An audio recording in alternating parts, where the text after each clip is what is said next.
What's up, Dolphins fans? We're going to keep this train rolling, 5 straight wins. So what I want you guys to do is go ahead and sub for Dolphins dubs. We are 74 away from 18,500. Let's get there before Wednesday. I know you guys can do it, so subs for Dolphins dubs.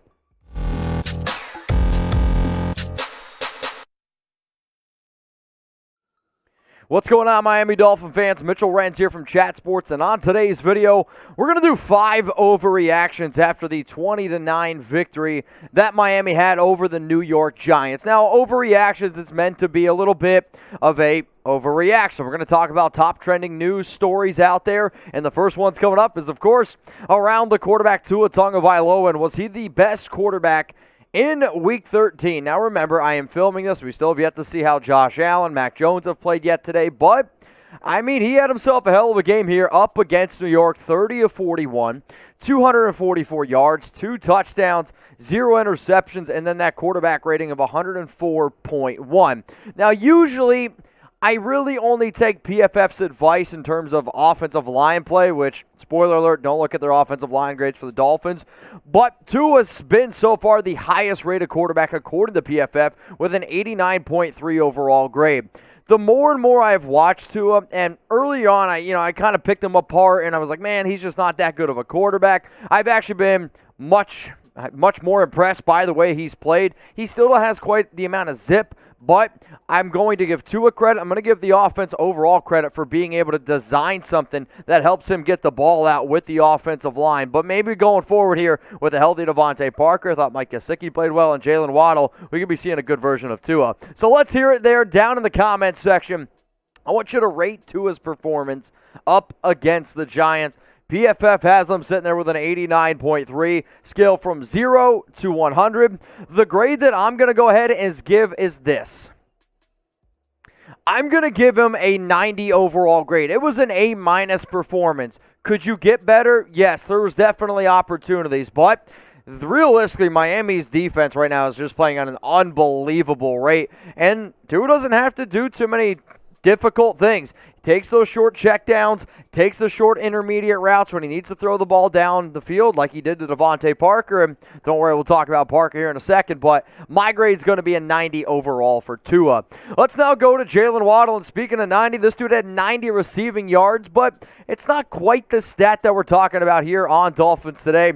We're talking about the receptions, and I brought it up last week, and now all of a sudden I feel like everyone overall on Miami Dolphins Twitter is starting to be bringing it up. But he had 11 targets, 9 catches, and 90 yards, and if it wasn't for the cramps that ended up kind of hurting some of his playing time this past week's game, he might have had a little bit more production. But when you look at the overall season here in 2021, it's been very productive for the number 6 overall pick out of Alabama. 86 catches, 849 yards, 4 touchdowns, back-to-back weeks with 9 catches. If you think for a second that he's not the wide receiver 1, if you think for a second that him and Tua's chemistry isn't growing, well then, man, I don't know what the hell you're watching. But the fact that this young man is on pace for 112 catches.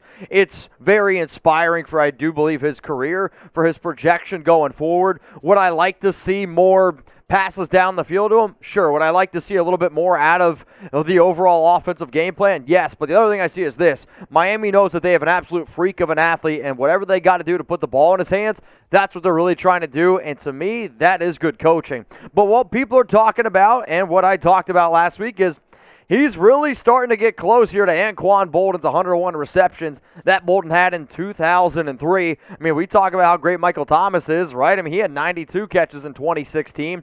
Barkley, OBJ, Eddie Royal there at 91. I really anticipate after this past week, after, I guess I should say week 15, since Miami's on a bye, that he's going to be right here after Michael Thomas, sitting right behind Anquan Bolden. So I asked you last week, how many receptions will Jaylen Waddle finish the year with? And after another 9-catch performance, 4 games remaining, what is Waddle's end of the season receptions going to look like? I believe I said 106, but after back-to-back 9-catch games, I might bump that up a little bit.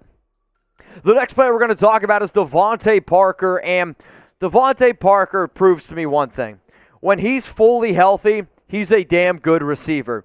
The biggest issue with Parker is he's just never been able to stay healthy. So he's missed a few games, but he came back here. But also, maybe one of the most important stats that I saw, 5 targets, 5 receptions. The biggest knock on Parker and the biggest knock on Tua in their chemistry last season was Parker was a totally different receiver when Ryan Fitzpatrick was in the lineup, and Tua and him just weren't really ever able to connect. What I saw this past week, a beautiful back shoulder pass to Parker where he high pointed the ball, went up and got it. You can see with Gesicki, Parker, if Will Fuller could ever get healthy, this offense, man, does have a really good shot to be pretty spectacular. So it's red pen time. I like this. We're going to put it in red pen, and we're going to go ahead and grade it just like your teacher would.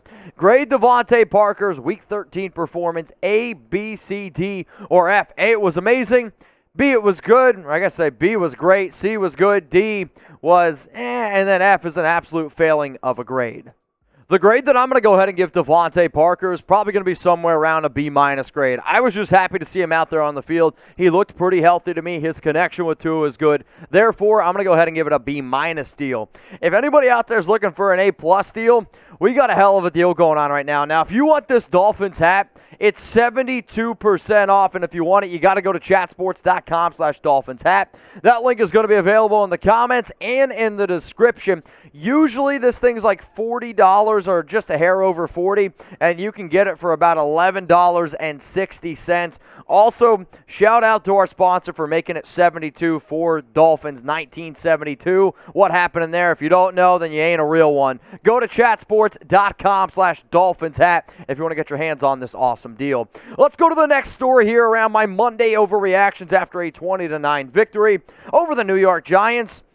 I just don't understand how there is not being a big enough of a magnifying glass on Jaelan Phillips, how the NFL is not respecting him, how odds makers are not starting to put some more respect on my man's name, because this dude, again, balled out. 3 tackles this past week up against the Giants, 2 tackles for a loss, 2 quarterback hits, and 2 sacks. And I get it. Micah Parsons, I said it last week, he's probably going to end up winning Defensive Rookie of the Year.